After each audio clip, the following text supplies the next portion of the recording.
барои сафед кардани дандон ё барои табобат кардани хунукиҳои дандон ё дандонҳои каҷро рост кардан ва ё барои кандани дандон ба рақамҳои рӯи экран муроҷиат намоед. духтури дандон дар Федератсияи Россия шаҳри Москва бо нархи арзон ва таҷрибаи баланд. Якай сорбон ҳами аблава тамом шида бошад. Аэропорт маҳкам мешавад. барои чӣ баъзеи шумо қадар бемафкураен? Яка роста иҷозатномаи тӯй наметиҳанд то ваени билет надошта бошед.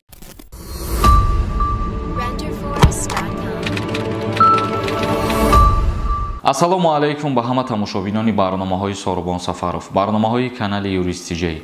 Тамошобинони азиз, як мавзӯе ки тааллуқ дорад ба муҳоҷирони Федератсияи Россия пешниҳод мекунем ва дар идомаи барнома саволҳое ки роӣ кардагиен мехонем комментарияҳоро ҷавоб мегардонем. То охири видео бо диққат тамошо кунед. ва ногуфта намонад ки имрӯз раиси шаҳри Душанбе муҳтарам Рустами Эмомалӣ зодрӯз доранд, яъне ки 34 сола шиданд ва ман аз номи худам шахсан раиси шаҳри Душанбе муҳтарам Рустами Эмомалиро ба 34 солагии ҳаёти худаш табрик мекунам ва бигзор ки худованд куна ҳамеша дар ҷоддаи фаъолият муваффақ боша ва мо низ ҷавонои ҷумҳурии Тоҷикистон кӯшиш мекунем ки дар пешрафти ҷамъият, дар пешрафти давлат саҳми худмона бигзорем ва ҳамеша ватандӯст бошему паҳлӯи якдигар бошем. Зодрӯз бори дигар муборак бошад. Мо чанд вақт пеш як видео карда будем ва гуфтем ки шахсиятҳое ки дар Федератсияи Россия ба ҳайси ронанда такси кор мекунанд, аз инҷа пас рейдҳо ташкил мешаванд ва касое ки ба ҳуҷҷати ронандагии тоҷикӣ такси кор мекунанд ва ёро ҷарима мекунанд ё ки депортшон мекунанд. Касе ки дар Федератсияи Россия кор мекунад ба ҳайси такси ронанда, вай бояд праваи расистӣ дошта бошад ва на камтар аз 3 сол собиқаи корӣ дошта бошад. ва имрӯз рейдҳо шурӯъ шидагиянд дар чандин шаҳрҳои Федератсияи Россия аллакай шахсиятҳое ки мақсад тоҷик ҳастанд ба ҳайси таксист кор мекунанд, кору фаъолиятшона манъ кардастанд. ва инчунин гуфта мешавад як минтақаи дигари Русия кори муҳоҷиронро дар таксӣ манъ кард. ба муҳоҷирони меҳнатӣ кор дар нақлиёти мусофирбари шаҳрӣ ва наздишаҳрӣ манъ шуд. ҳамчунин фаъолияти онҳо ба ҳайси таксиронӣ мошинҳои боркаш низ мутаваққиф шуд. мақомоти вилояти Тюмен ба хориҷоне ки бо патент кор мекунанд, кор дар нақлиёти ҷамъиятӣ ва таксиҳоро манъ карданд. яъне ки дар Тюмен аллакай мақомоташ расман эълон кард, ҳар касе ки документ дора, регистратсия, патент, права, ҳама чиз 100% бошад ва аз инҷа пас наметавонад ки ба ҳайси ронандаи мусофиркашонӣ кору фаъолият кунад. яъне ки дар нақлиётҳои ҷамъиятӣ ва таксиҳоро дар назар дорем. фармони дахлдорро губернатори вилоят Александр Мур имзо кардааст. ба муҳоҷирони меҳнатӣ кор дар нақлиёти шаҳрию байнишаҳрӣ, таксӣ ва ронандаи мошинҳои боркаш манъ карда шудааст. ҳамин тариқ ширкатҳои нақлиётӣ бояд то 1 марти соли 2022 тибқи талаботи нав амал кунанд. дорухонаи Шифо Фармо то 31 декабр тахфиф эълон намуд. доруҳои табиӣ барои шумо, эпимедиумная паста барои хунукиҳои бадан, равғани гули садбарг барои гардиши хунро хуб кардан ва нес кардани дарди сар, инчунин доруҳо барои простатит ва доруҳо барои кам кардани вазни худ ва зиёд кардани вазни худ. ҳатман аз номи канали Юристиҷей муроҷиат намоед. аз ин пеш маъмурияти Мухтори Ханти-Мансийск чунин тасмим гирифта буд. аллакай дар 2 шаҳри Федератсияи Россия кор кардани таксиҳои ки муҳоҷиро кору фаъолият мекунанд манъшон карданд ва инчунин қайд намуданд ки аз 1 марти соли 2022 қарорҳои нав мебирояд ва баъдан иҷозат метиҳанд ё ин ки манъ мекунанд боз маълум мешавад. вале айни ҳол дар 2 шаҳре ки мо номбар кардем аллакай манъ кардан кор кардани муҳоҷиро ба ҳайси таксӣ ва мусофиркашони нақлиётҳои боркаш. Фирдавс Ҷонибеков нависонда. Салом алейкум акай Сорбон, видеоҳо чиста барои мо ғарибо ҳай ба пеш.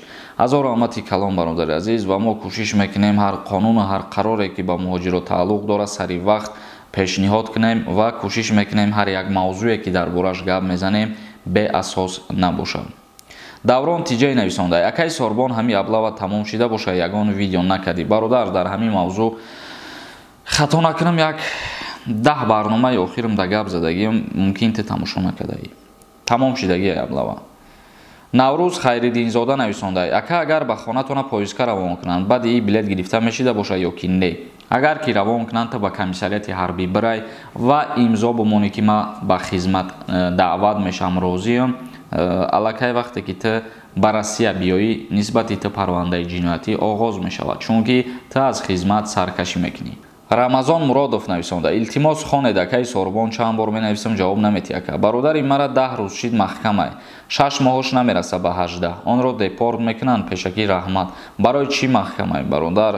ягон мақсад ҷиноят кардагия ё ки ягон ҳуқуқ вайронкунӣ кардагия? вобаста аз ҳамин ҳолатҳоай депорт мекунанд ё ки намекунанд. ҷони нависонда: салом бародар, як савол доштам, илтимос ба саволи ман ҷавоб гардонед.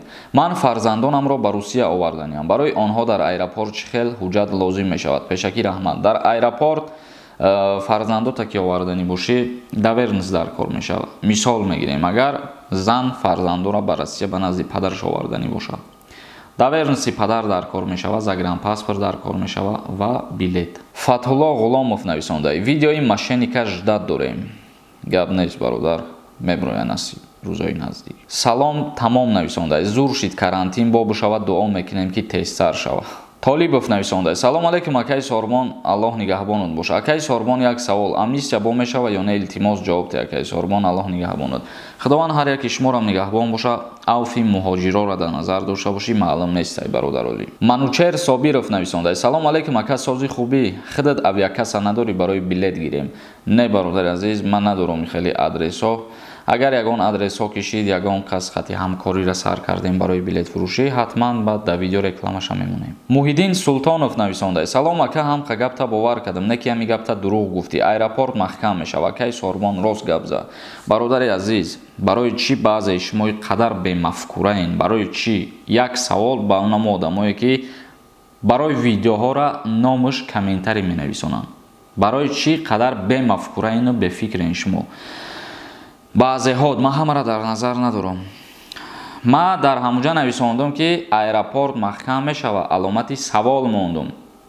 яъне ман аниқ ва дақиқ нагуфтам ки аэропорт маҳкам мешава. аз ҷониби шумо савол шид аэропорт маҳкам мешава, ман ҳамуро гирифтам, номи видео мондум. ва баъд як чизи дига ки ман 100 бор шид гуфтаесам, ман ягон номи видеома дурӯға намемонам, номи суратшам дурӯға намемонам. каседа маъқул нест. илтимос тамошо накунед, подписаться кунед ай канали ма, на тамошокунитон дар кораи, на комментария нависитон. илтимосон мекунам, камтарак фикр кунед.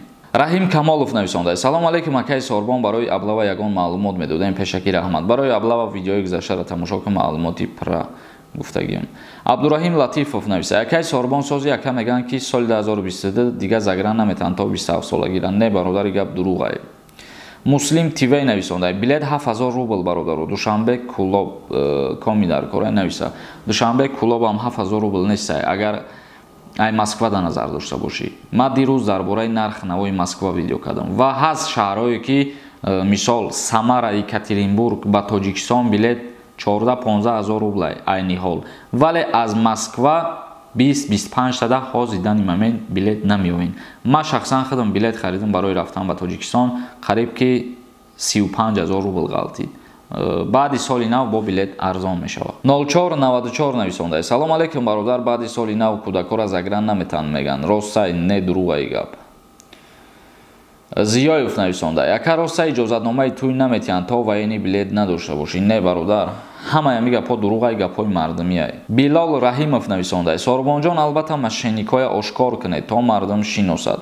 бале бародари азиз, мо ошкор мекунем, вале чизе буд дар ҳамун видео мо гап задагем, видеоро рӯзои наздик пешниҳод мекунем, баъдан тамошо мекунем, фикрҳои худтона менависонем ва ба ҳамин барномаи имрӯзаро ҷамъбаст мекунем. дар канали мо ҳатман обуна бишен ва ягон савол дошта бошен дар комментария ё ки дар инстаграм бинависонен. то барномаҳои дигар, худованд ҳамаи мо шуморо нигаҳбон бошад.